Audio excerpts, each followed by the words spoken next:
All right. Looks like we're all here. Amy, you're good. Just know that I need to put you a little bit later because Mark Rambacher is only with us for a short amount of time, so we want to make sure to get his information out.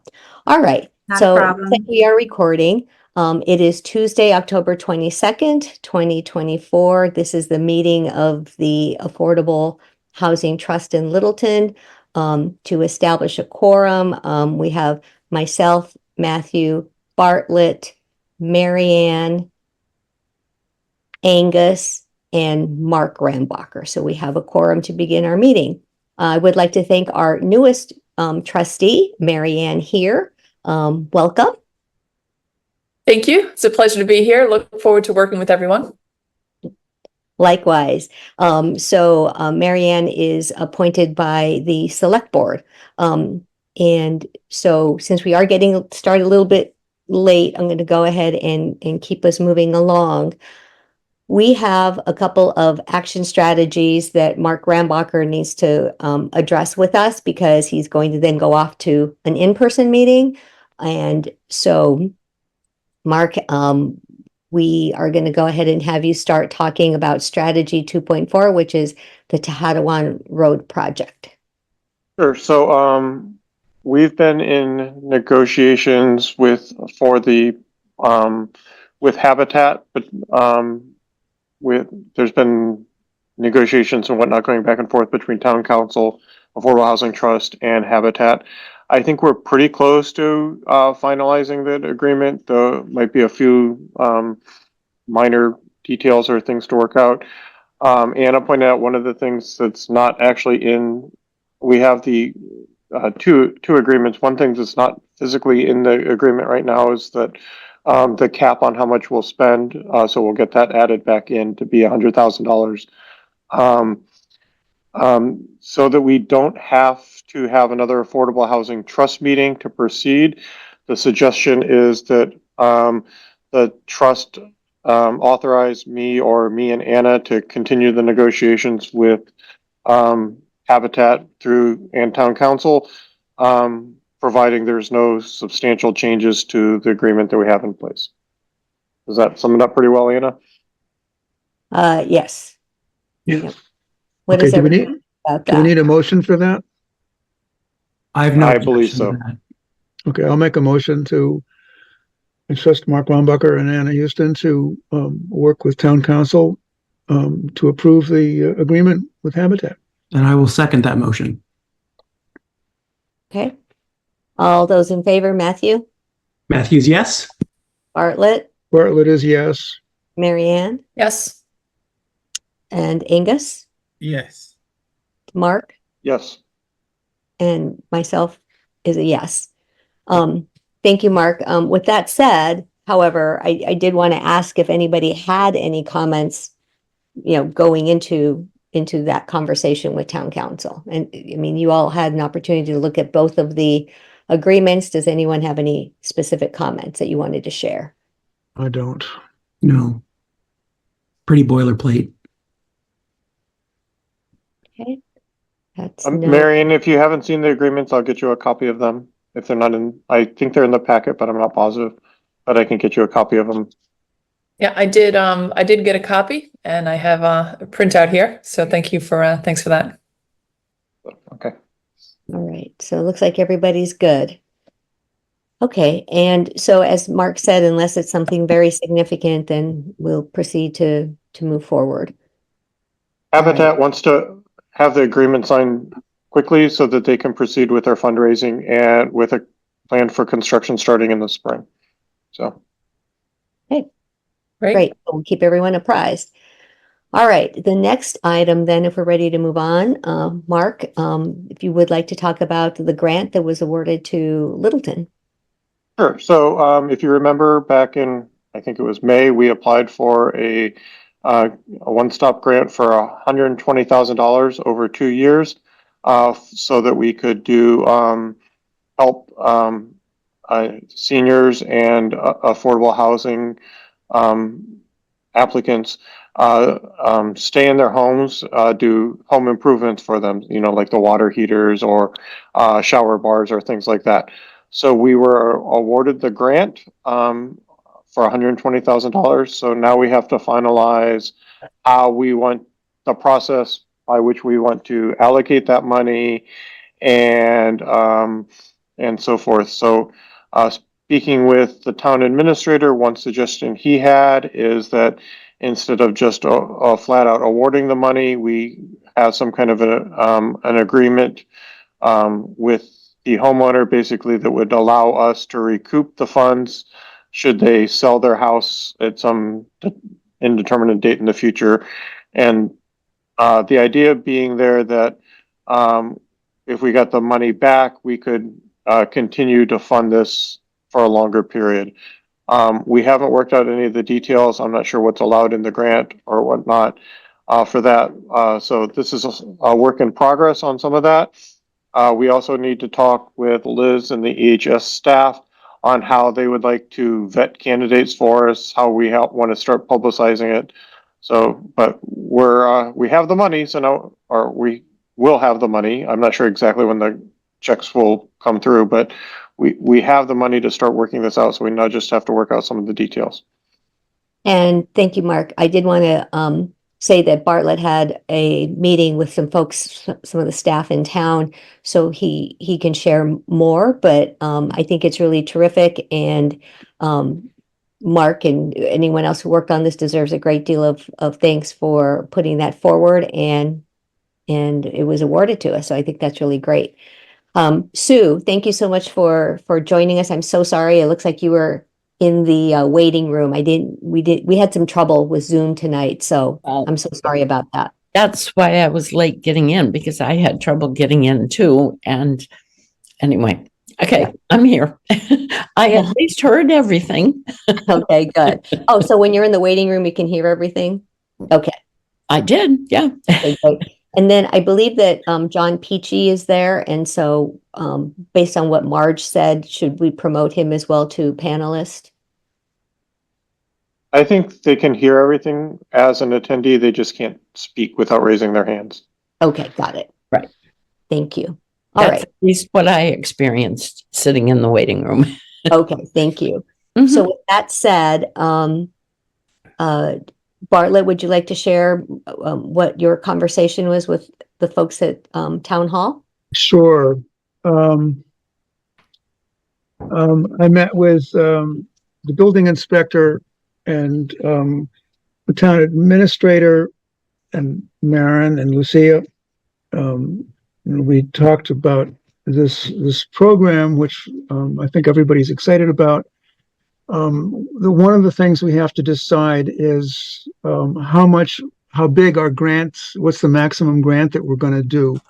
There was a suggestion of 7,500. I looked at the programs that some other towns have that Lucia kindly forwarded, and those range from 4,000 to 6,000. One town says that the average is going to be less than 2,500. So that's wide open. We can decide that.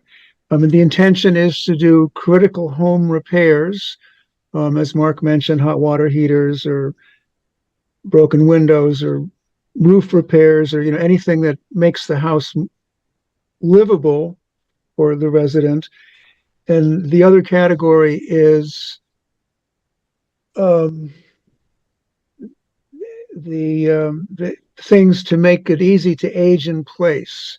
So that would be grab bars, or perhaps widening a door, or building a ramp, or things that accommodate people who, like me, are aging.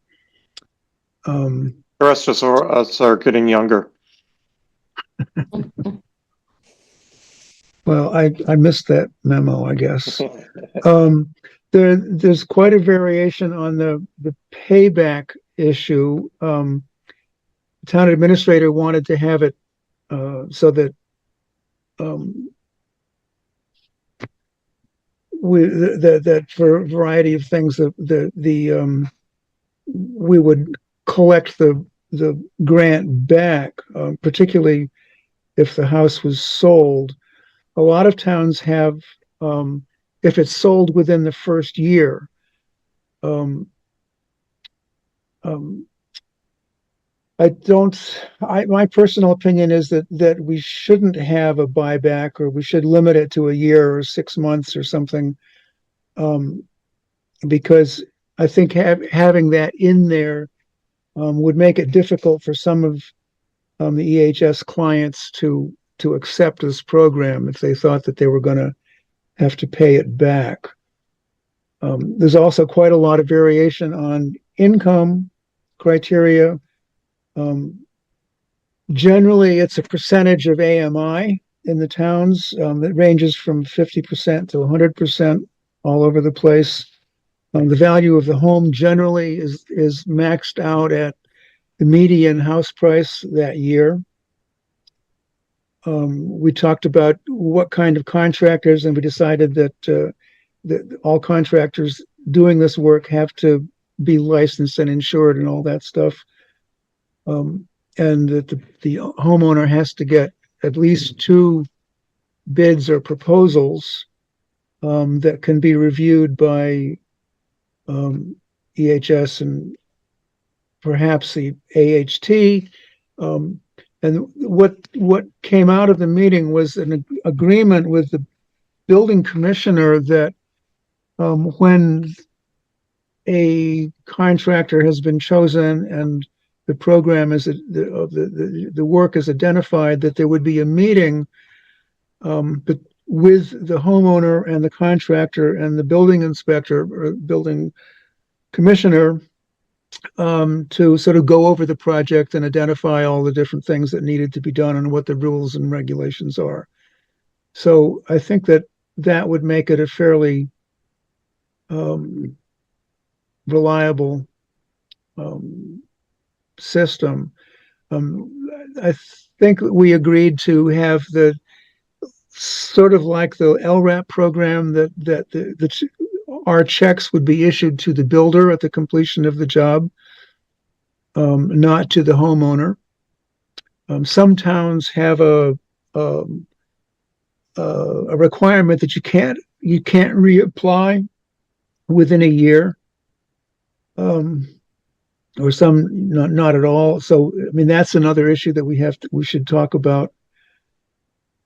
What else was there? Yeah, there's some towns have an age limit, 65 or 60. Some of them 65, or if they're disabled in some way, then they're eligible. The income. One town, counts 2% of the equity in the home as income. And I didn't see that anyplace else, and I think that's a terrible idea. But that's just my opinion.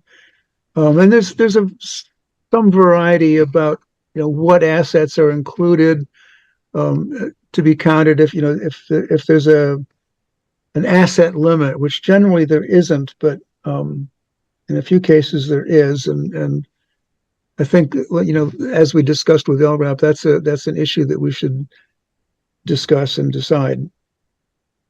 But it sounds, I mean, I'm very enthusiastic about this. I would like to get it going. Right. And I think that sort of is the end of my notes on that meeting. Okay. I did look at, Lucia sent out links to the different towns, and I have looked at those. You can't see it, but there's several of them that I have, and I was sort of reading from them, taking notes. So I think that concludes that report. Great. Thank you so much, Bartlett. And Lucia, how about we go ahead and include those links in our minutes for this particular meeting, so that way everyone has those. I can do that. So Bartlett, do you want to write up a policy, or do you want help you want a volunteer to help you write up a policy for the next meeting? Well, that actually raises a good point. Yeah. So I was going to ask Mark, since you did the grant, is this something that you want to continue to sort of to take the lead on, or do you want to have another trustee take the lead on this project? I'm fine helping Bartlett write it up. I'm fine, writing it up. I'm fine if someone else wants to. It's entirely up to, what everyone else's schedule and interests are. I'm happy to support this one for sure. Okay. All right, so there can be up to 3 members working together without it being a quorum. So Bartlett, Mark, and Marianne, if you 3 want to work on this from a policy perspective, that would be really helpful. Thank you. Sure. And And then we'd come back to the committee with our suggestions, and we'd talk about them Yeah. and get a vote to accept the policy or some lines in the policy. Right. correct. Okay. I think the one that that does warrant some conversation right now, if we can, and that is a whole question of whether or not this would be a grant or a loan.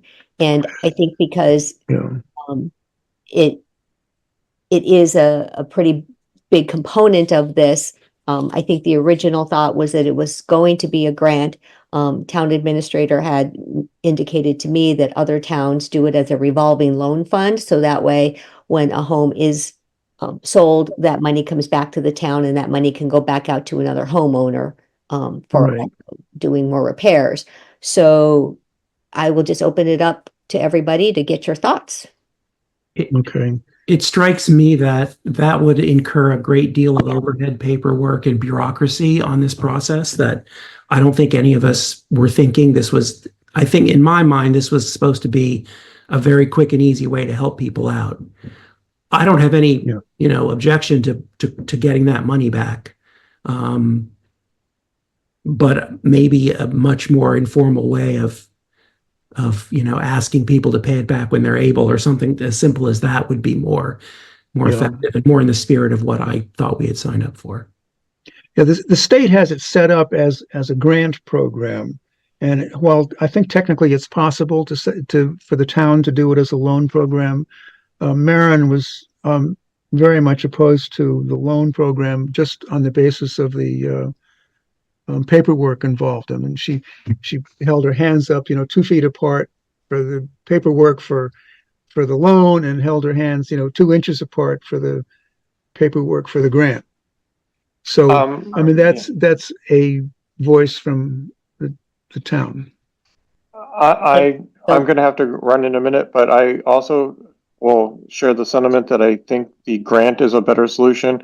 And we could put the requirement on it that, if you sell your house within a year or some determined amount of time, 6 months, a year, 2 years, whatever, then we're expecting it to be paid back. We could make it expected rather than required or something like that, right? To couch it a little differently. But I think that isn't an unreasonable requirement. But if you live there for another 15 or 20 years and expecting to reimburse for this hot water heater or something else we did is rather silly, right? Right. And it's also rather silly if if the average amount is a couple $1,000s, the amount of paperwork and legal fees are going to exceed that pretty quickly. So. Thanks, Just in Marianne. reading a description in mass.gov of what this is about, it feels that it is more in the spirit of a grant. Correct. Of how the program was designed. At least that was my take from reading it. Okay. Great. Thanks, Mark. Angus? Yes, I have a quick question before Mark runs away.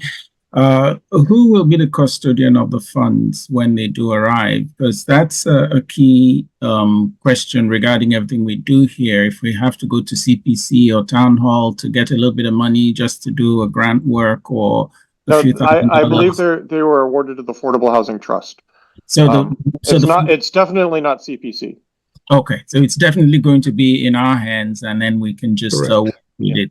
I think that cuts a lot of red tape and makes it easier for people to do their jobs. And as far as we're concerned, it'll work exactly like LRAP. The Elder Right. Human Services will take in the applicants and will vet them and do all the research and then come to us with a recommendation. and then we vote yes or no. Yeah, the only difference is the source of the money is not CPC, it's this Right. grant.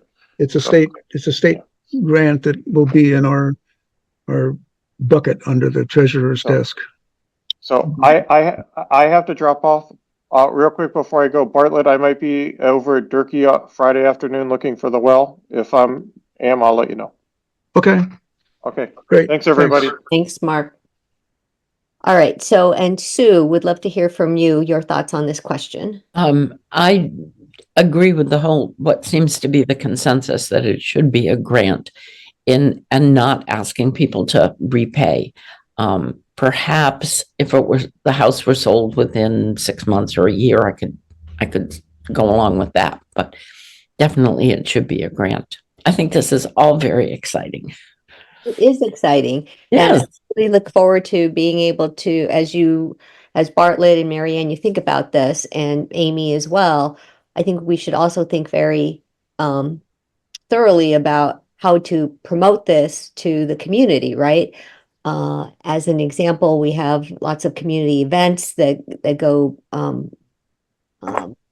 fairly wide, and any place at all that folks, particularly seniors, are going to be present, we should make sure that we have flyers or some other way of being able to promote it. Right.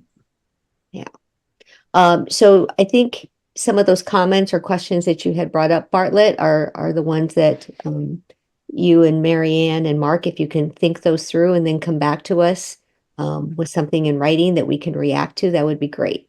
Okay. Angus? Right, I have a comment. I'm not entirely sure we talked about whether the grant is open-ended or is it capped. I would be in favor of a capped grant rather than an open-ended grant. If someone is seeking maybe thousands of dollars for some very expensive home repair, are we going to go in for that, or are we going to dole out small capped grants to allow a lot of folks to participate and cover a lot of people?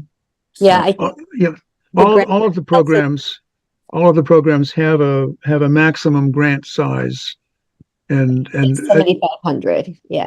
yeah, I mean, the 7,500 was a suggestion that came out of my meeting.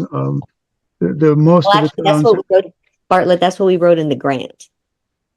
Okay, so is that what the town has decided? Hmm. I mean, that makes sense. That's what we Okay. wrote in the So that grant would, application, so that's what we have to go. yeah, okay, so the maximum grant would be $7,500. And, we'd have to come up with a policy about, can you reapply for, 6 months later for another one? So that's a question, but anyhow, there is a cap. So Angus, it sounds like what you're saying is that if the amount is 7,500, that's what it should be. And so that way, repeat customers, if you will, is something that that you would say no to, or would you say on a case-by-case basis? What are you thinking right now? Well, I wouldn't encourage repeat customers, first of all. But then if they do repeat, I guess we owe it to them to at least review and discuss. Right. I mean, the worst case example would be, we buy and install a new hot water heater, and then a week later somebody throws a brick through their picture window and they have to, spend $1,000 to replace the window. So I think having a, each, case would be considered individually would make sense, something like that language. Okay. All right. So, did you get any sense of when the group of Liz, Henry, and Maureen and you would be getting back together again? No. Okay. All right. Well, in the letter that we got, it did say that funds wouldn't be happening till the beginning of the new year. So the good part is that we have a little bit of time to have you all working on this and working with Amy, Liz, and anyone else that needs to be involved. And to announce it. And to get it promoted. Yes, Absolutely. All right. So any other comments or questions on this particular exciting topic? Can I have one? Am I allowed to ask a question? Go ahead. In between my appointments over the last couple weeks, after Lucia sent that information out, which I'm extremely thrilled about. I already have like the names like listed in my head of who would be possible eligible residents that could benefit from this program. I thought I saw somewhere that it could go hand in hand with other programs. Am I confusing one of the attachments that I received? It looked like it might be able to be combined, like if somebody was utilizing Habitat for Humanity for critical home repair, and this were to like help, because with Habitat for Humanity, they typically have to pay it back. It's like a no to low interest loan that they're kind of taking out from Habitat. So they do and like set up a monthly payment plan for that. So would this be a way to like work it hand in hand with Habitat and maybe reduce some of those costs for the resident? Or am I completely off base here? I don't remember seeing that anywhere. Does anybody else remember seeing that? No, I don't remember seeing it. Okay. That question came up sort of indirectly in the form of, if somebody needs, a $20,000 new roof on their house, this program isn't going to address it. And Liz was pretty clear that there are numerous other programs that she has available that can do other repairs, other work that's necessary. So I don't think that there would be any conflict from having two things going on at the same time. But I think we'd have to check with Liz on how that would work. Okay. So, let's see. In Sorry, I'm terms trying to of- find where I saw it. Yeah, that would be great. In terms of this particular project, Kim Albertelli, did you have any comments? I know you're giving it a thumbs up, but any comments? I'm delighted because that's just marvelous news. And is this a good time for me to say what I was going to say about bringing in this other little thing, or should I wait a minute for that?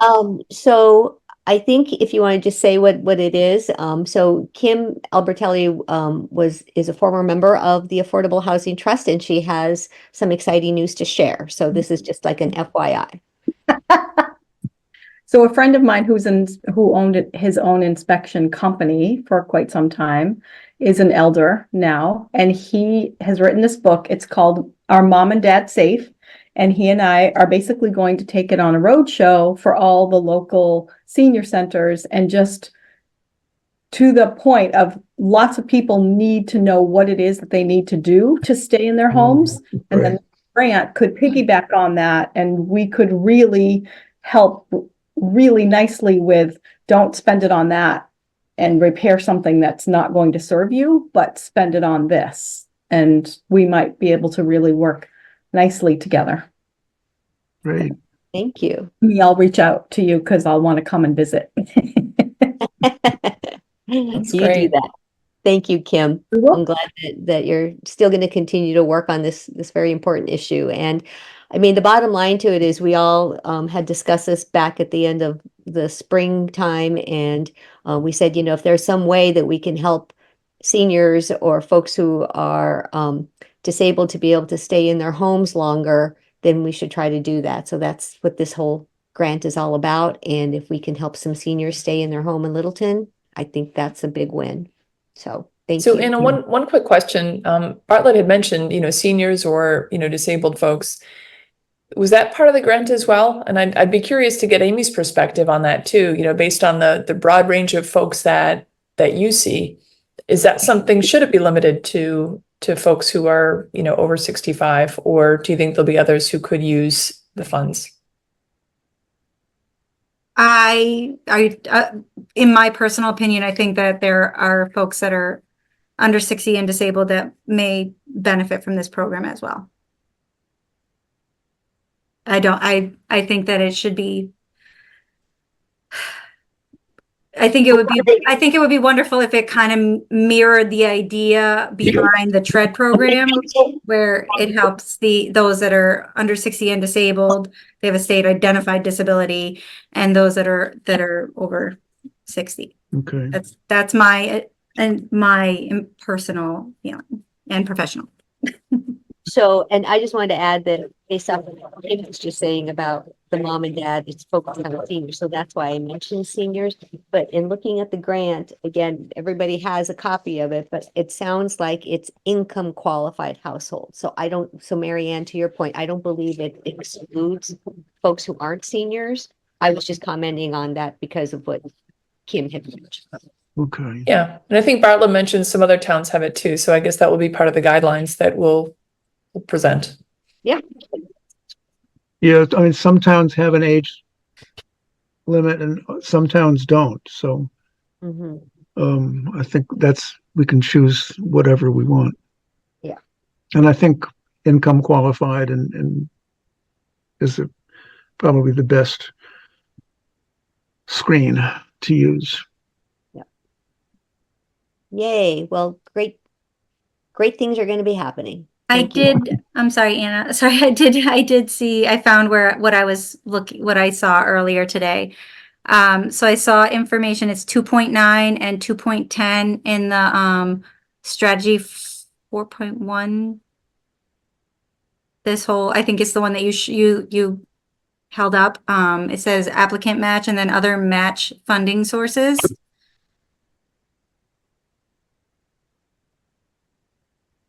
Okay.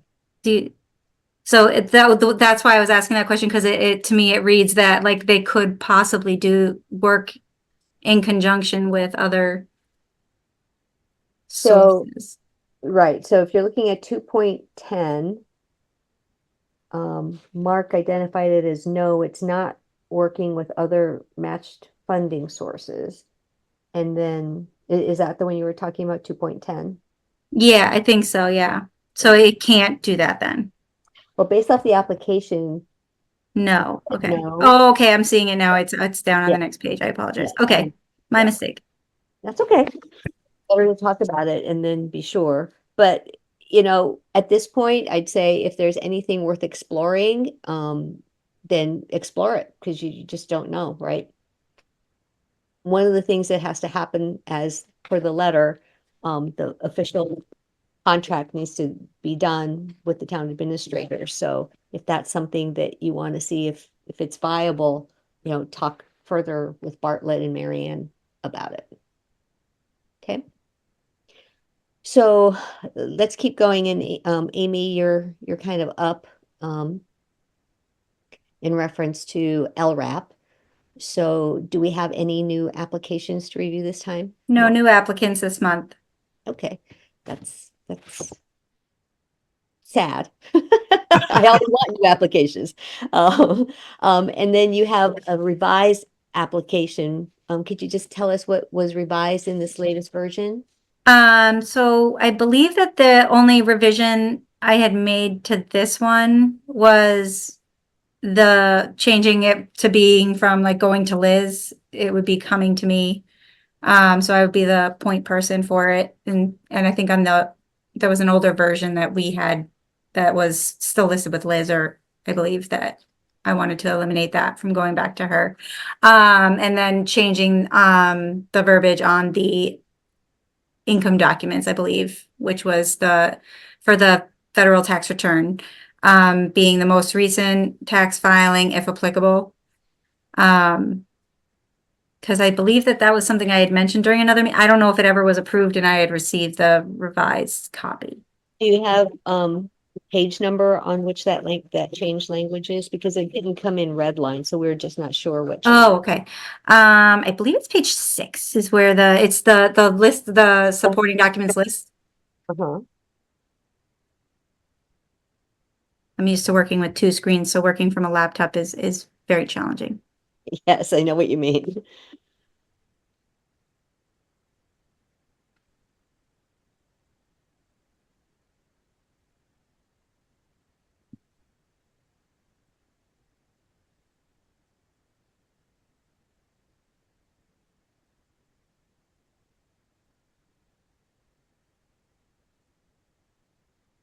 Everything is so small.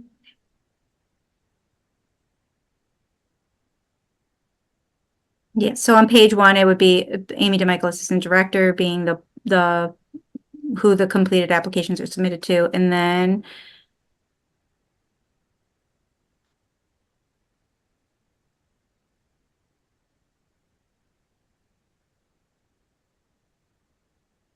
yes, page 6, item 1. Most Okay. recent tax filing, if applicable, for anyone age 18 plus. Right. So those are the only two changes. Yes. Okay. All right. So, do we need to approve those, folks? So, move that we approve the 2 changes to the LRAP application form. So moved. Second, Okay. Matthew, yes. Bartlett, Yes. Marianne, Yes. Angus, Yes. Susan, Yes. and Anna is a yes. Okay. All right. So thank you for that. And then you also sent along via Lucia the brochure. So is this new? So that Lucia and I worked on that together. We had already had a brochure from when the program began. So we went in and just tweaked it to include the new information. Okay, great. Do you mind if I let you know about 2 typos? Not at all. So under general description, it says the Littleton Rental Assistant Program assist participants. It should have an S at the end of assist. That was under program description, you said? General description, yeah. Okay.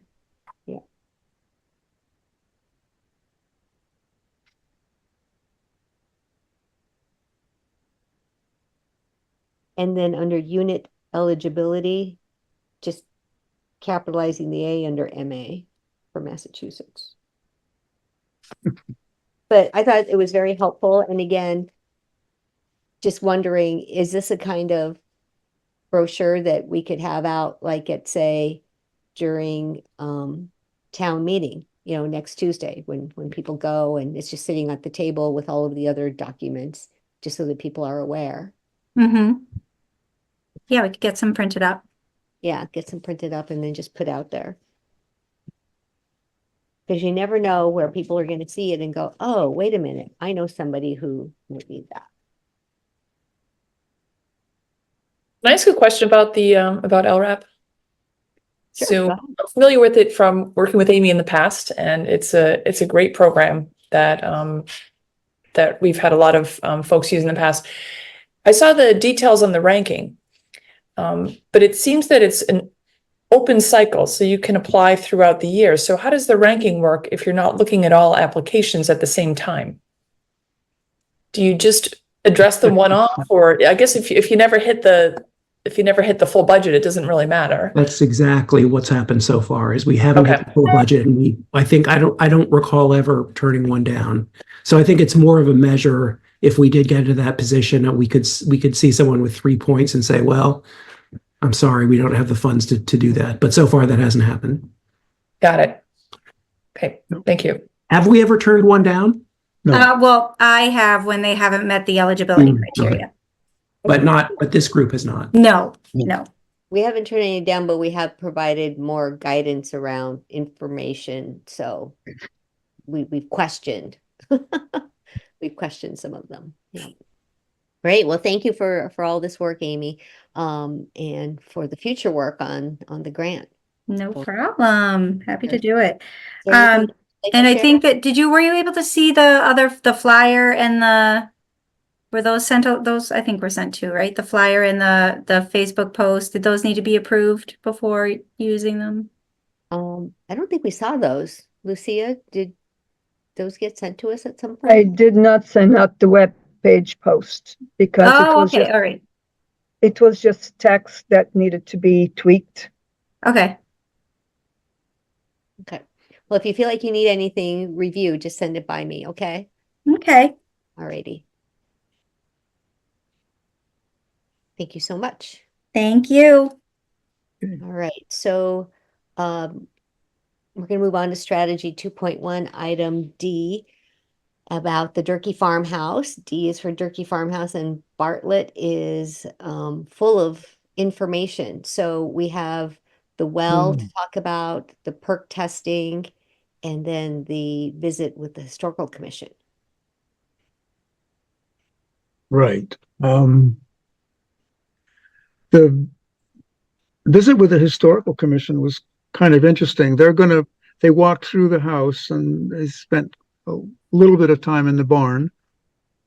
I really don't know what their conclusion is going to be. They were going to go back and discuss it at their meeting and then come back to us with some kind of an answer or a statement.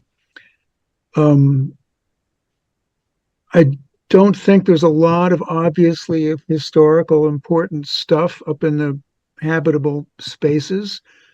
The oldest parts of the house are visible in the basement, and they're in obviously the worst shape of any of the components that are visible.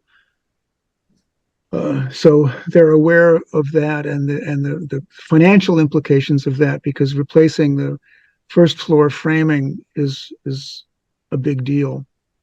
And there's some interesting things. I mean, it's a central chimney house similar to the Robinson Road house, a huge chimney with fireplaces on three sides. The one in the kitchen is covered up, so that's not visible. The one in the dining room, I would say, I'm not a historian, but I would say that's closer to original. It's a very shallow, wide, tall fireplace. The one in the living room appears to be newer brick, and it's quite small and narrow and a deep fireplace. So I don't think that's original at all. So I think everybody recognizes that it's going to be vastly expensive to make that house habitable. There was the architect who did the Robinson Road architecture joined us, and he said that what we were looking at was a minimum, sort of $500,000 as a ballpark, and then he said that you'd have to include a $200,000 contingency, because once you start taking things apart, you don't know what you're going to find. So I don't know where that leaves us with the house. There are 3 bedrooms upstairs. We could, use those. There's some space upstairs that could be an attic. There is an attic. That's kind of difficult to get to. So I really don't know where. I mean, the Historical Commission has a lot of information now that they didn't have, so we have to wait for them. In the barn, they just agreed that it was newer, and it's still post and beam pegged together, so that dates it somewhat. The architect seemed to think that structurally it can be changed and made into a number of units. He was talking in one direction and I was talking in the other, but I think that there's a real possibility of being able to use the barn for some of our units. And then on the perk tests, Bartlett, yeah. real quick, before moving on. So to add to what Bartlett just said, I think if the Historical Commission is able to have a subject matter expert who they have used on Right. other projects Right. come to the house and at some point in the next month, then perhaps that could also expand the knowledge Right. that can be shared with us about whether or not they think that there is anything historical. I would like to remind everybody that that house is actually on the state's historical building list, which essentially means that if we were to ever try to renovate that particular house, that it could be available for funding through the Massachusetts Historical Commission. It's called the MHC, and they have something called the Massachusetts Preservation Project Fund. And every year, applications get put out in the springtime that then monies could be applied for something like that. So Right. I mention that because if this subject matter expert from Rhode Island can come out and take a look, then perhaps that gives us more guidance as to whether or not an application to this particular fund would even make sense. Correct. And if there are also tax credits for historic preservation, so that's another way of getting some dollars. Yes. So the septic engineer that we hired did some test pits, and those were observed by the Board of Health representatives the way they're supposed to be. He came up with a concept plan that showed that from what he knows now, it would be possible to put an 18-bedroom septic system in back, sort of on the back side of the site that would stay clear of the wetlands, and it would stay clear of the 40-foot setback from the conservation land. But it doesn't, that doesn't include parking or, a building footprint. He did leave an area that would be possible to build, which would be bigger than what I think we're going to be building. And he can't confirm that he can get an 18-bedroom system on that site, but that's based on the test pits that he's done and making the assumption that the rest of the ground is the same. He could get that size system on there. So that gives us some freedom to, we can think a little bit bigger than I'd been thinking. So I think that's the end of my story on that. I did write a letter to the Board of Health in town and to the Board of Health representative from Neshoba Board of Health, saying that the head of the highway department and I and Mark had been at the what has been identified as the well in back of the barn, and we had pried up part of the lid and seen that opening was filled solid with dirt. So that what was identified as the well is not a danger of anybody falling in. It's for the most part covered with the concrete slab, and it's full of dirt. So I wrote to the Board of Health saying that I wanted them to think about removing that limitation on our progress, that the well problem appears to be solved. What else was there? I think that was it. Okay. So I think I'd like to just open it up for conversation then about everything that you've heard from the historical perspective to the perk testing showing that there is a potential for potentially up to 18 units. 18 bedrooms. I'm sorry, 18 bedrooms. Yeah. Sorry, 18 bedrooms. And then the well. So any comments, thoughts? I see that Kim has a hand raised. Okay, Kim, hold on just a second. Let me see if any of the existing board has any comments. So, My feeling is, I'm sorry. sorry, go ahead. $500,000 is an awful lot of money. I don't know, but the grant, the state program that you referenced, would that cover 100% of that renovation cost? You know, Matthew, that question is just a complete unknown at this Mm. time. Again, we have not gone down that path, but it certainly is a question that we can ask from of the subject matter expert as to what she knows about the program and what would be covered and what is not covered. Would that seem like a relevant question? Yeah, no, thank you. I guess in the absence of that money, my opinion would be that $500,000 for one unit is too much. Right, but then the question is, what do we do with the building? Right. Well, maybe we sell it and put the money into the trust. Well, But I mean, like, let's treat it as a sunk cost. Let's not try to salvage something that's going to cost us so much money that we Right. give up two other opportunities. right. Just my opinion. Yep. No, I totally agree with you. Marianne? So that clarifies a bit the question I was going to ask really about the process and what the constraints are for us, here. And it seems like we're in information gathering, and if that subject matter expert will ideally come back with some information that will help to guide the decision as to what to do with the property. And it seems that one option could be to do nothing if it's too expensive, or if it's something that we don't feel is, good use of the funds that we have.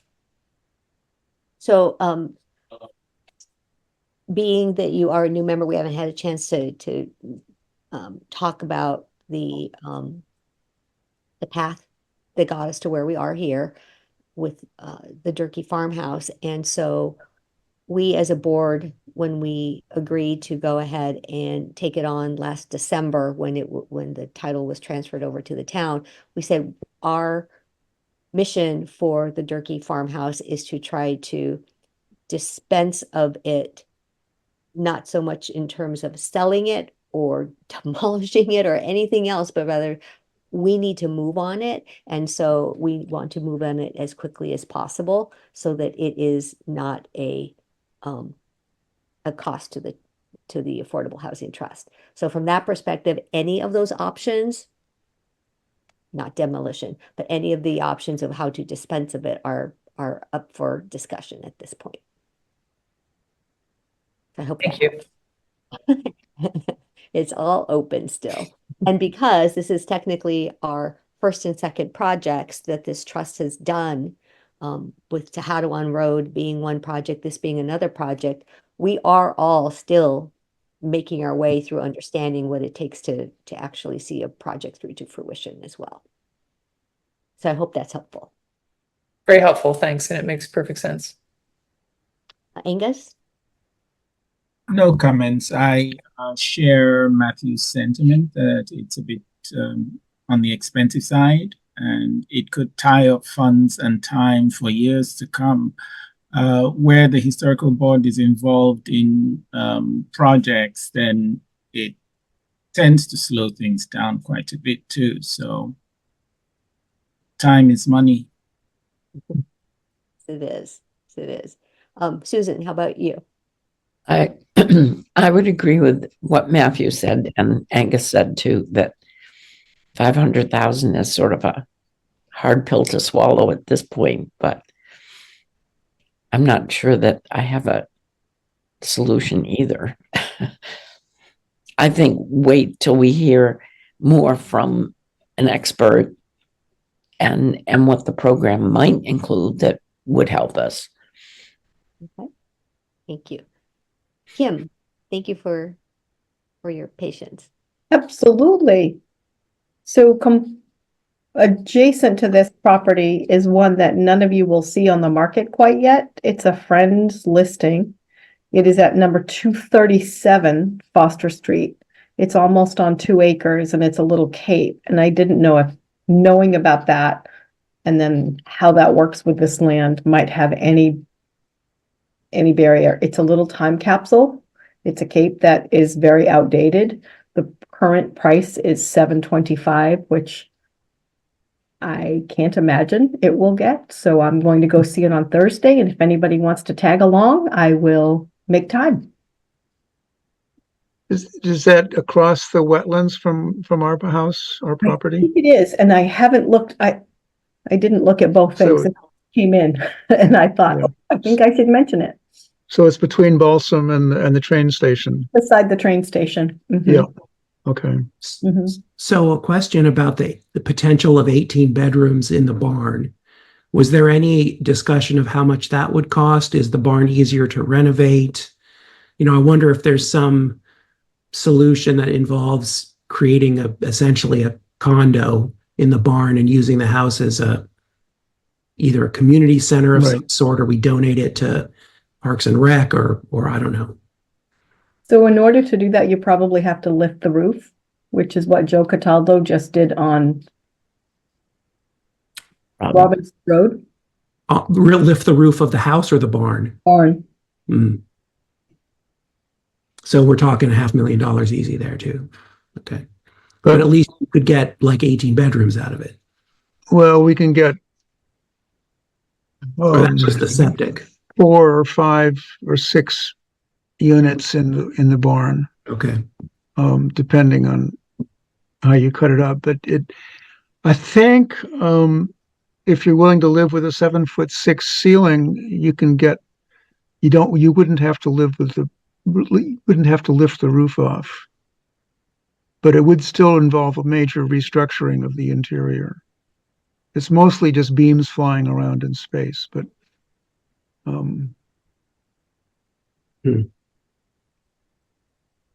So with that said, there are numerous possibilities, and Bartlett and I said that at some point soon, we would definitely like to be able to make the possibilities more well-known to the public, because this is going to be something that we'll be talking about more, and I know that it creates a lot of curiosity. Like on Saturday when we were there, folks driving through stopped to see, what was going on and asked what was going on. So there's definitely going to be a lot of curiosity about it. Bartlett, did you have anything else you wanted to mention about this? If not, I'll kind of keep moving to the next subject because well, the only thing I wanted to say in addition is not on anything to do with our future plans, really. Just that in the house, there is a little bit of furniture. There's a nice table and I think 6 really nice sort of Windsor chairs. And they're abandoned in the house. They're usable. And actually the chairs are quite nice. So I'm just wondering what the trust wants to do with them. And one possibility would be to take them to that place in Acton that recycles household goods. And that's, there's it's nice furniture. It's in the house. It's going to go in a dumpster if we ever do anything with the house, unless we take them out and do something else with them. So that's a question for the board. So I think you're referencing household goods. Yeah. Yes. Okay. I think it's an excellent idea because household goods has been around and helped a lot of people in the community. People who are coming out of homelessness, people who are just moving to their own home. They're able to go there and pick up whatever it is they want, all of them in good repair. But then certainly I could suggest other use for the furniture. If it's that antique or pretty, then perhaps it can sit somewhere in town hall or some other public facility in town. Yeah, the chairs, I know, I haven't looked at the table. The chairs are not antiques. They're on the bottom. It says they're made in, I think, Slovenia. No. So I would guess that they were brought in by the developer or the realtor, just because the house was used as a sales office during the construction of the Durkee farmhouses, the Christmas tree houses. So, there's some computers in there and some other stuff that probably is not worth anything, but I just thought the chairs could be used. Somebody would appreciate them. I like the idea of donating to household goods in Acton. Yeah, we can certainly add that to the list of things we need to do for that particular project. So thank you, Bartlett. Okay. can I take that as a permission to take them to household goods? Yes. Yes. Yes, let's just confirm with, Maren or Jim Okay, as to whether or not Alright. the town needs to do anything at all okay, to establish that that has been removed and donated. Okay, okay. all right. So I'm going to skip E for now and go on to F because I think it has some relevance for Durkee. So item F on our agenda is related to our strategy to try to partner with external housing organizations for technical and financial resources. So if you recall, in late September, I invited members to attend a roundtable and a tour of a Medway development. And that was all sponsored by Metro West and MHP. Some of you might remember Shelley Gehring from MHP. So I really think that Littleton can learn a lot from Medway's experience. Bartlett, Mark, and I subsequently met with one of the select board members in Medway, who was one of the key drivers for that development. And so I sent along a flyer from that particular meeting in September. So as you could see, there were 92 affordable units built on less than 4 acres. The town of Medway put in 2.3 million of the overall $62 million project. So that's less than 4% of the project was contributed by the town. Now, this project took many turns and iterations. It took, I think, about 8 years to complete. And so there are a couple of key lessons that I heard from that meeting in Medway and then in our discussion with the select board member. And that is that right now, 40 to 50 units are the sweet spot for getting funding. Less than that figure of units is going to be very challenging to be able to attract the type of credits that developers are looking for in order to do affordable projects. I think the second thing that I took away from it is that the plans can change. And it's okay as long as we continue to move forward to the end goal of getting the most number of affordable units that we can. So as an example, they had acquired one parcel of land and then they wound up selling that parcel of land in sort of an exchange. And then that brought them to their current parcel. And then they wound up adding some more land to that parcel. So it was literally just this mishmash, and it finally came together. And what really brought them together to make that happen was Metro West. So Metro West, their full name is Metro West Collaborative Development, was involved, and they brought the funding partners. They now own that particular Medway development, and they also manage the property. So we are part of Metro West, and in fact, we are in Metro West Vision. In looking at some of their documents out on their website, they actually have listed Littleton as one of the towns, and it says for Metro West Vision, that Littleton intends to create and preserve affordable housing units that meet the needs of residents of all socioeconomic backgrounds. So I'm thinking that if we want to pursue something at Durkee, given what we know right now, that perhaps talking to Metro West about the Durkee project would be an important first step. And if you recall, back in January, when we had a couple of guest speakers, Caitlin is the CEO or the executive director of Metro West. She was here in January. So she already knows about some of the work that we've been trying to embark on. And so if that's something that you think would be helpful, then we could do a formal request asking them to come out and take a look and perhaps provide the technical assistance to see if we can make something happen at Durkee. So, Bartlett, did you have anything that you wanted to comment on? Well, I do think we ought to work with Metro West and see what what they say. I mean, this is a much smaller project than Medway. And if we can figure out a way to make it bigger, that would be great. But I do think we ought to talk to them and see what they have to say.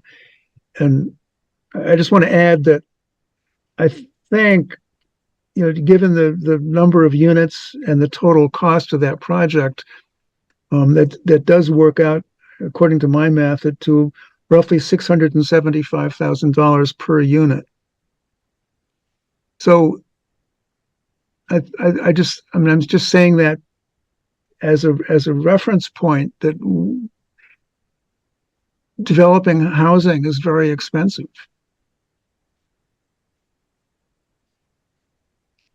So, I mean, if you guys that are mathematicians want to check my math, I would appreciate it. But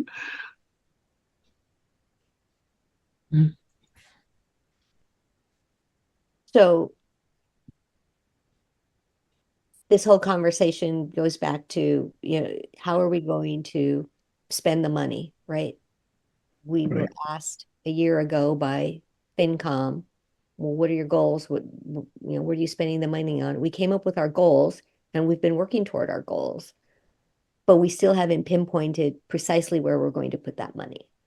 So if the Durkee project is one that we would like to be able to explore even further, I mean, this is where we started in January. We said, well, first we need to even see what's possible there. It's taken 10 months, but now we know what could be possible there. What do you think? Do you want to bring in Metro West to continue this conversation? Well, I want to say yes. We have partnered with Metro West on several of the projects in the past, and they have lent a lending hand in terms of training and capacity building with Littleton. So it's only natural that we approach them. And they have several of the tools that we are not able to access that they can bring to bear to the project. Yeah, I agree. I think it makes sense to bring them in, right? They're the experts, and hopefully they'll be able to guide us to say either, yes, this makes sense, or, don't bother spending your time on this, right? I mean, I think that's really what they can bring, is to help us to focus. I was going to say exactly that. They may give us a sanity check and say, there's no way you're ever going to get this off the ground, which would be a very useful thing to hear actually at this point, so that we don't continue to try to push something through that's not going to end up being successful. But yeah. Certainly get expert help from people or advice. I mean, I can't see telling them don't come. No. Well, it's a kind of situation where we have to ask them. Well, that's what I meant. I can't see us saying, no, we won't ask them. Okay. All right. And Bartlett, you feel okay with that? Yes, as well? I do. So I think what we can do then is formally request that they provide technical assistance so that we can understand, like you said, Matthew, so we can understand whether or not this is sane or not for us to keep looking at this project. And if not, then that means we can turn to a different course of action. And if it's possible, maybe we can even get somebody from Metro West to come out when the subject matter expert from the historical group comes into town. So, and if that happens, it might be one of those kind of last minute things like it was this last time around that somebody says, oh yeah, I'll be in Littleton this weekend. So if that happens, you may get a spur of the moment email. So just know that in case you want to be there. Okay, so we've kind of come full circle on the Durkee farm. We've addressed the perk testing. So now we know what the data is. We have information that a historical subject matter expert is coming sometime in the next month to Littleton, and we can gain their input. And this board would like to be able to talk to Metro West and get their input as well. Anything else for this one? No? Okay. So those are our next steps then. All right, so anything else before we move on? Okay, thank you. So looking at item E, which is strategy 2.2 Hager Homestead, Maren isn't here this evening. I had requested any new information about the one unit that is still outstanding. And so she sent an email and she said that public outreach for the sale of the 60% AMI unit is continuing and applications are accepted on a first come, first served basis. So it's important for any eligible household that is interested to submit a complete application to SEB Housing as soon as possible. The website does include a page for Hager Homestead, the sebhousing.com. And so that unit is still out there. And I really want to emphasize how critical and important this is for us as a board. We have been talking now about needing affordable units for sale. And here we have one unit at 60% AMI that we can't get anybody to bid on. That's not a good look. So I'd like to ask you all what your thoughts are on this and what we as a board can do, if anything, to help advance this. Because in the future, if we say to our colleagues on other boards and committees, we really need affordable housing, we need for sale units, and they need to be at 60% AMI, which is deeply affordable units. And if we haven't even been able to have one unit sell at 60% AMI, that doesn't help our story. So Anna, can I ask a question about the unit? It's 60% AMI for the average median income, right? So what's the price of the unit to the buyer? I'd have to look that up. Bartlett, do you happen to know what the price of that unit is? I don't. I got a email from them yesterday or today, saying that they had one more unit that they hadn't sold, and it wasn't clear that it was the affordable unit. So I'm getting conflicting information. They said that there was one 2-bedroom unit that they were asking, I think, 770 and change for. Okay, I do Um, have that information. I do have that information. So, Okay. so assuming that this is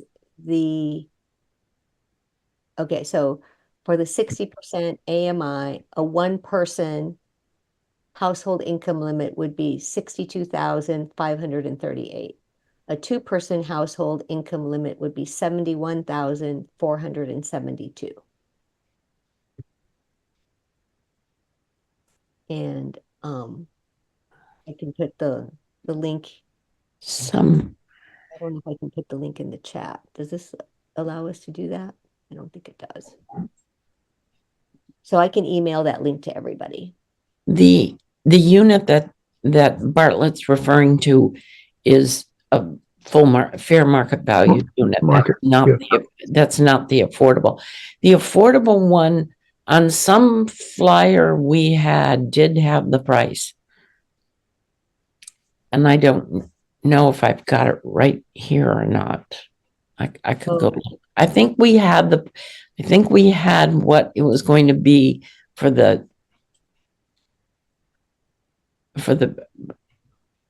person to buy, but I don't want to quote a price off the top of my head, because I know some documentation we had gave the price and also gave the monthly condo fee. I'm looking through what I have, and okay, so I found it.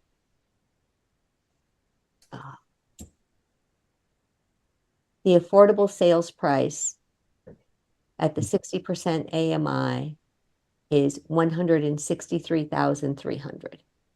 For a 2-bedroom 1 bedroom. or a 1-bedroom. That's still, I mean, that actually is a pretty reasonable price for Yeah. a 1-bedroom condo in a place that nice. So I think what the question that comes to my mind is why is it not selling? Without knowing that, it's hard for us to say this is a systemic problem in Littleton, that there actually isn't any demand, or there's something else going on. It's a temporary bubble. It's through interest rates. It's, I don't know what it would be, but I don't know how to find that out. Well, I asked that question last month too, I was surprised that it hadn't sold at that amount. And Maren said that Maren explained it, that it's difficult for a person with that income to be able to get the mortgage, even though that's a low price. And if they've saved enough to buy it at that, they wouldn't be fit into the low income. I think there's a catch-22. Right. Because there's asset limits. If you have substantial assets and low income, you can't buy that unit.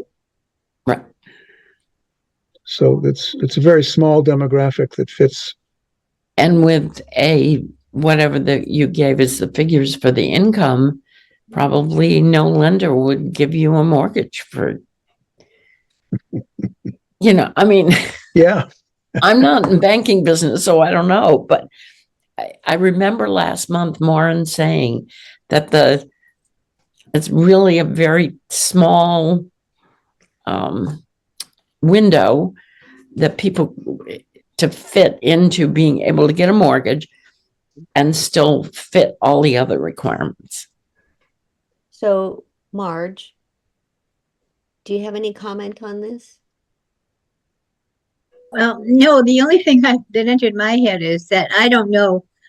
I haven't seen it in much advertising, in much education, getting the word out that it's available to people. I don't know if that's a problem or not, but we have that communication problem in town. We do still, even with the town newsletter, and they're trying to correct it.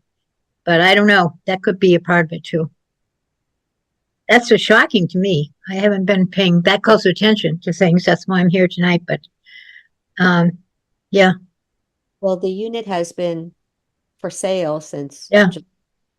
And, so for the COA, broadcaster, can we do something more about this? Oh, I'm sure we can talk to Liz, and I can mention it even in my little blurb in the broadcaster and etc. We'll try to, do a little bit better. I don't know. I'm just guessing. Maybe that's part of it, part of the problem. I do know Liz has put out some advertisement for it. I know it was on the Facebook page. I know I've seen it. It may even have been in the town newsletter someplace, maybe not from, well, I don't want to say. And I've mentioned it at all our COA meetings. Right, you have. Meetings. Is it a 55 and over community? Yes. Yes. Okay. Yeah, and I don't know, that's shocking to me because there's such a demand in Littleton, I thought. Yep. I mean, it is a community, right? It's different than just a condo, and that could be a turnoff to some people, right? And that type of community. Mm-hmm. But money talks. You would think that at that price point, if they did fit in that band, it would be something that would be appealing to some subset of folks. All right, so Marge, Susan, thank you for anything that you can do. And then Angus, when we work on the newsletter commentary for next month's edition, should include it as well. Mhm. Of course. Lucia, do you know any other information about this topic? Sorry, Can we I get- don't. You were talking about having a flyer at town meeting about something else. Can you put a flyer out at town meeting about something like that? I would think so. Yeah, I mean, it's in a week. I know. Is that something that you all could put together? Just, the flyer of the information?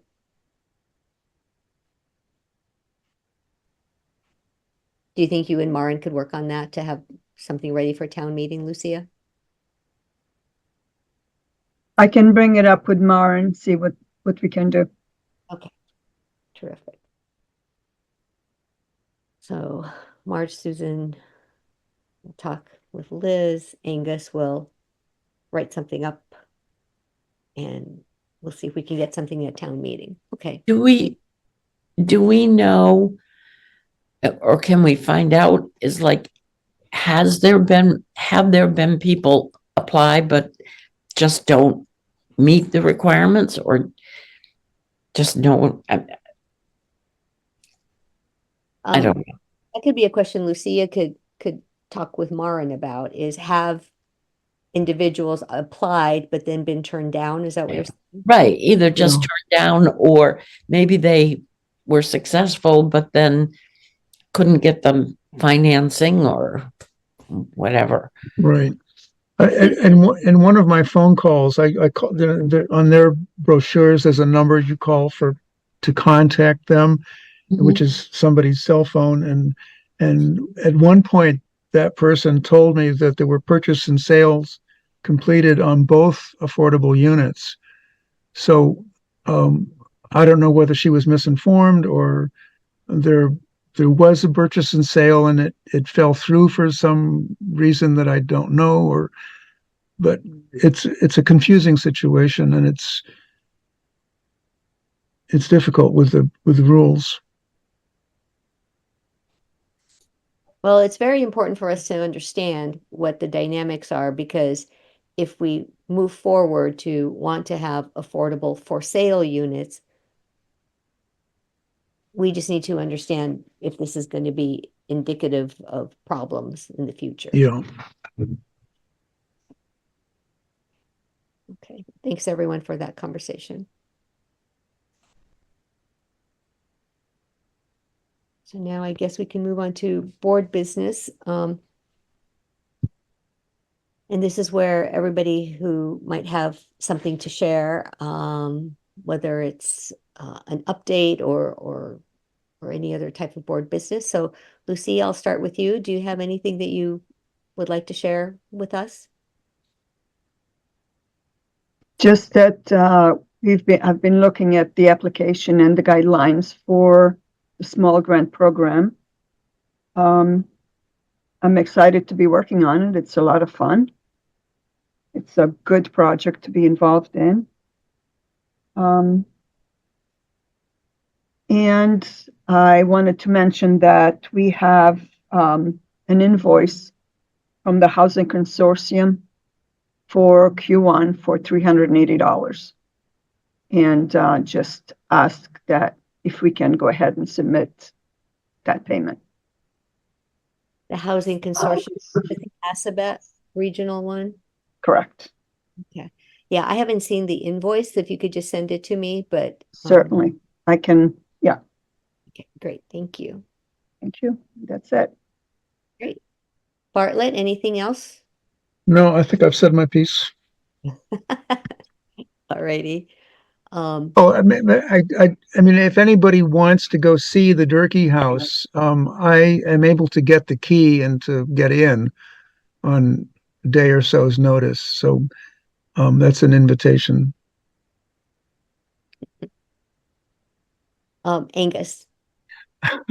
Well, thanks for volunteering me, Anna. Certainly, I'll be glad to do that. I'll probably do it on a Monday. Perhaps on a Monday, I don't know what. Whenever you're available on a Monday. Well, there you go. You have a taker. I was asking if you had any updates or anything else that you would like to talk about. Oh, yes, of course. I mean, we're going to be writing up the the newsletter. If anybody has any input, just send them to me. You can just send them through my email, and we'll certainly be including something about the property that's available for rent. The unit that we just talked about now. So that will be in the next newsletter. Thank you. Thank you, Angus. Matthew? Nothing for me. All right. Susan? Nothing. All right, Marianne? So as a new member, I have a few quick questions. Is this an okay time to ask? Ooh, go ahead. Yes. All right. So first, do you ever meet in person, or is this just a Zoom meeting group? Because it would be really nice to meet everyone in person, just to to have a chance to say hello. Is that something that you do once in a while? On special occasions. Okay. Well, good. I hope there's a special occasion sometime soon. So that was one. The second, you sent out a diagram for the Durkee property, and you mentioned, printing it 11 by 17. I was able to see it on a regular sized piece of paper, but if we do have an occasion where we would need to see something larger, is there some place in town where we can get printouts? I can't get that on my printer here. Sure. And that recommendation came from Ted Duchette, who is the engineer who did it. I would say if you do need something printed, reach out to Lucia or Marin, and they could do it for you at the town hall. And then you would just need to go by and pick it up. Perfect. Thank you. And so this one is super tactical for the Zoom experts. Usually when I'm on Zoom calls, I can give reactions like a thumbs up or applause or a heart or something like that, but I can't do that on this Zoom call. Is it just me, or are you able to do that? I think it's because it's a webinar instead of a regular meeting, Okay. which gives the host a little bit more control over allowing bad actors, which has happened. Got it. Okay. To keep the miscreants at bay. Got it. Okay. Well, they're handy sometimes. They're nice. Like I thought when you announced the grant, like that was a perfect opportunity for some applause. But I guess it's to protect us from bad actors, as you say. Well, and we have been Zoom bombed before, so. Okay. All right. Good to know. And then finally, I'm just super excited to be a part of this group. I didn't get a chance to do an introduction. Maybe when we meet in person, I'd be happy to do that and hear a little bit more about you guys as well. I think we have a little bit of time. We have a commitment through our code of conduct to try to keep meetings to just 2 hours maximum. So I do try to keep us to that. But so if everybody would like to just introduce themselves and say, what your what your appointment is or your reason for being on this trust, that would be great. Matthew, I'll start with you. Sure. Hi. I'm on the select board in town, as you may know. I honestly can't remember the official reason why I'm here. I may be the representative from the housing authority, but I might. Is that right, Susan? You're nodding. Okay. I've been in town for about 25 years. I started volunteering about 5 or 6 years ago when the kids were finally old enough to not need me as much. And my wife and I are both pretty involved in the town stuff. So that's why I'm here. And Angus. Yeah. Angus? Yes. Hi, I'm Angus. I'm a physician, a gerontologist, and I also hold an MBA. So I am technically assigned to this unit or appointed by the town as a member with special expertise. I'm not sure which, but I've volunteered here for the past, I believe, 5 years. And so I have learned a lot, and I shall continue to do. Nice to meet you. Nice to meet you. Bartlett? Well, I'm on this committee and the housing authority and a couple of other committees. I just like to be involved in what's going on in the town, and housing is really important, and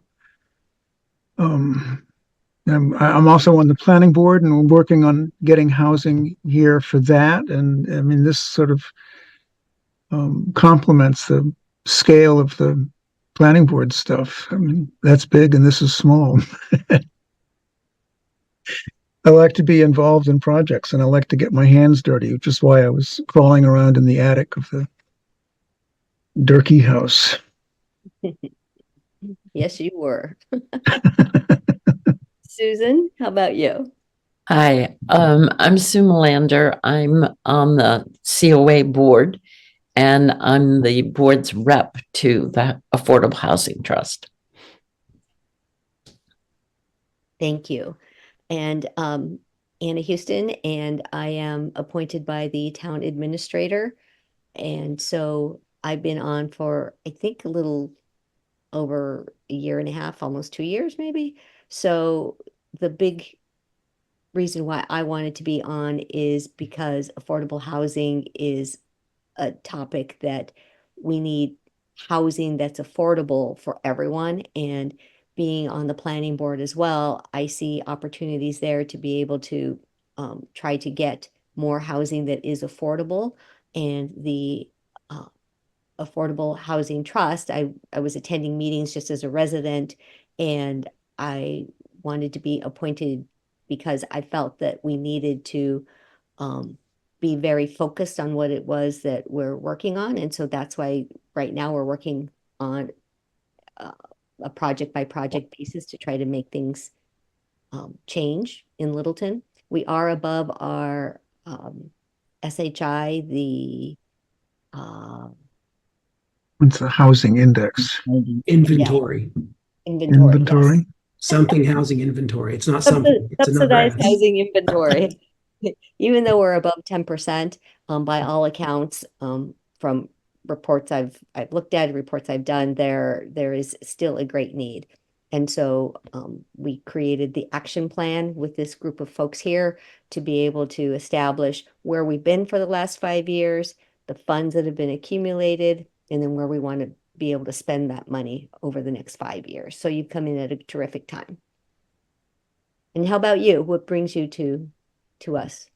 So I'm thrilled to be here. So I just I worked for a big software company and I just retired after 29 years at the same company in April. And I have some time. For the last 8 years or so, though, my side hustle has been with St. Vincent de Paul here in town. And for those of you who don't know, we help neighbors in need. It's a Catholic organization of lay people, but it's kind of outside of the church. And we don't help just Catholic people. In fact, I can't remember the last time we helped someone in the church. We help any residents of Littleton and Ayer. And through my work there, I just really had my eyes opened about our neighbors in need. And it's there's so much need in our community here. And just looking at LRAP, we work really closely with Amy, but just the also the program for home improvements. I can think of so many folks that we've seen that could benefit from it. And it's kind of become my passion. I got a little disillusioned with the corporate world, and we're running out of time to make the world better. And this is one way to do it. Right. So I'm super happy to be here, and want to make a difference. Terrific. All right. Well, I did want to mention from my input to the meeting, we have a couple of I guess you could say conference opportunities. One of them I do believe got emailed to everybody. It's about the Assabet Regional Housing Consortium. It's on Thursday, November 14th from 1 to 3 p.m. in person in Devens. I'm not sure how relevant it is, but it says the two topics are running effective meetings about affordable housing and how to counter the narrative. And then the second topic there is how to use inclusionary zoning and other affordable housing policies. So if anyone might be interested, on Thursday, November 14th from 1 to 3 p.m. in Devens, let me know and we'll get that invitation out to you, and then we can also send it out with the minutes. Then the other one that is from CHAPA, That's tools for increasing housing production in your community, and this one is via Zoom. And there is a charge for this one. It's $75, and it's on 3 consecutive dates: Wednesday, October 30th, Wednesday, November 6th, and Wednesday, November 13th, from 3 to 4:45 p.m. So again, if you're interested in that and can be there, we'll send that link out as well.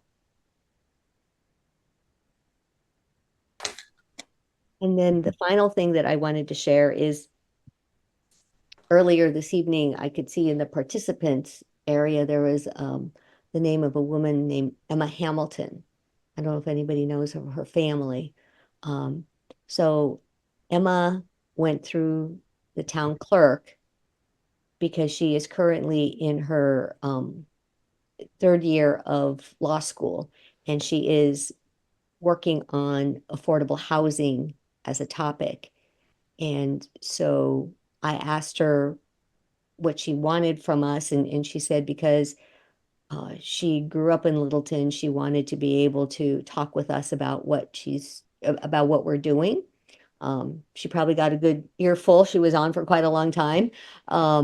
And so she says she has to give a presentation on November 26th and write her paper around that time. And she said that she would like to talk to any of the trustees sometime in the next 2 to 3 weeks. And that that would give her some time to be able to put her findings into her paper. She said, the questions I have so far are fairly general, such as how the town is addressing the affordable housing issue, how 40B has impacted the town's affordable housing, and statistics on housing. And she would just like to have a conversation with us about that. So would anybody like to talk with her? Again, she's a Littletonian graduate student. Sure, I will. Sure, I will. Great. So I will send out an email introducing you all. So Matthew and Bartlett. Great. Okay, thank you. She did say that she has not yet reached out to Maren as a town planner, but it depends on, the conversations that she has with you all.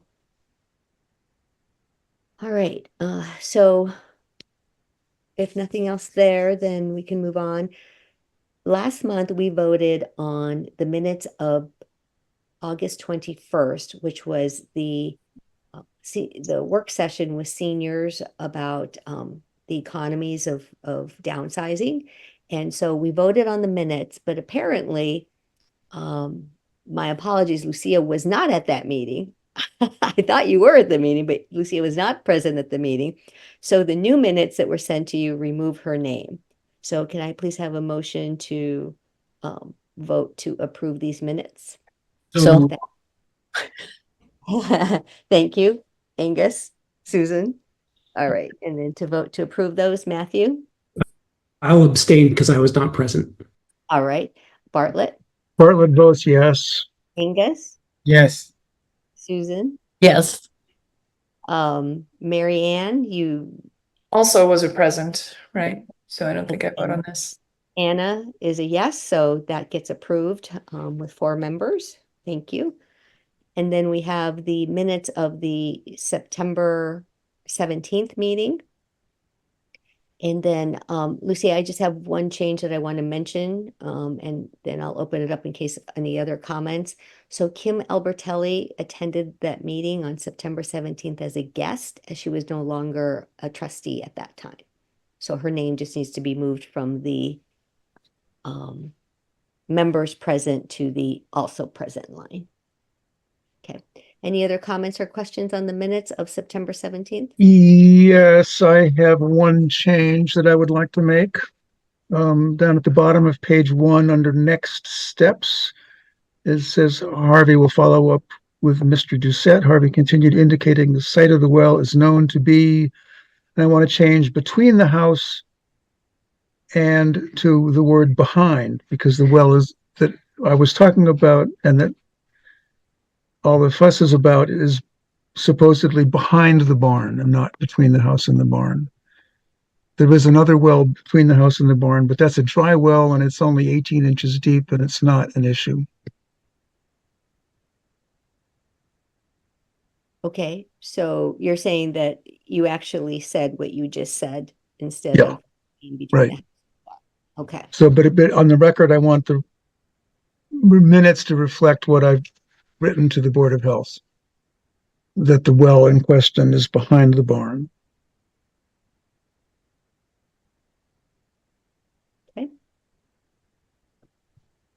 all right. Any other comments or questions? If not, can we have a motion to approve the minutes with those two changes? So So- moved. Okay, I'll second. Susan, Bartlett. All right, so all those in favor, Matthew? I will abstain again because I missed this one as well. Thank you. Bartlett, Bartlett votes yes. Angus, Yes. Susan, Yes. and Anna's a yes. Okay, so that's 4. Thank you. All right, so our next item is to talk about a guest speaker for the next meeting. So we have potentially the opportunity for Metro West. Maybe they could be a speaker. Another one is Maren had a conversation with a gal in Lexington who talked about being able to bring in the Lexington Affordable Housing Trust chair, I believe, to also speak with us about the things that they're doing in Lexington. So that's somebody else that would be a potential. So does anybody have any other thoughts as to who we should be bringing in for a guest speaker next time? Representative from Metro West. Okay. All right. We will work toward that end. Thank you very much. Oh, Carol Kowalski, that was her name. She's the Assistant Town Manager for Development. Okay. All right, so Metro West, I will work on that. Thank you. And then our next meeting would be on Tuesday, November 19th at 6:30. Is that a conflict for anybody? No, I don't think so. Sorry, what was the date on that one? The Tuesday, 16th? Tuesday, November 19th. 19th. Not And me. that's the week before Thanksgiving. It's fine. Okay, great. So we can calendar that, Lucia. Terrific. So I think we are set to go. Any final comments before we say goodnight? Anna, could I Yes. just tell Mary Ann, introduce myself to Mary Ann? You never miss an opportunity to meet somebody new that I don't know. So, Go for it, Mark. okay, I'm the chair of the COA board, and I previously have attended and sat in on meetings because I'm interested. Susan represents us and is your active member though, and she does a great job. I'm not here because she doesn't do a good job, trust me. But I'm just interested in. I just wanted to introduce myself to you. So welcome. Nice to know you. Well, thanks. It's a pleasure to meet you. And I think that you and Sue and I probably have some mutual friends over at the COA, folks who I work Oh, with at St. Vincent. I'm sure. Yeah, and yeah, you have to join us in some of our events. And yes, Yeah. so yeah. I'll do that. Okay, thank you. All right. Thanks for the intro to everyone. Very nice to meet you, and thank you for being a volunteer trustee. All right, so I think we're all set. Thanks everyone for all of your thoughts and input, and we'll be in touch with anything that comes up for like a site visit or anything else that that might enable us to actually be in person. Have a great evening. Okay, Thanks, Anna. Thanks, Thanks. everyone. good night. Good night. Lucia, can you stay on for just a second? Hi. Hi. So, any thoughts on what might have happened with our meeting at the beginning? Well, I am going to follow up with the person that set it up. Find out why it wasn't there. Yeah, okay. Yeah, Um, because Judy is the one that seemed to really be able to figure it out. I don't know what she did, so maybe if you have an Right. opportunity, you can talk with Judy, she can help as well. Right. Yeah, it's just, panic at the last minute. If you ever staff these meetings, one of the things we could do is get on early. I don't know if you had tried to get on early, like maybe at 6:20. So that way, if something does happen, it gives us a little bit of a buffer to try to figure it out. Absolutely. Okay, all right. All right. We appreciate your help, so thank you very much. You're welcome. Okay, Have a good night. all right, bye-bye. Bye.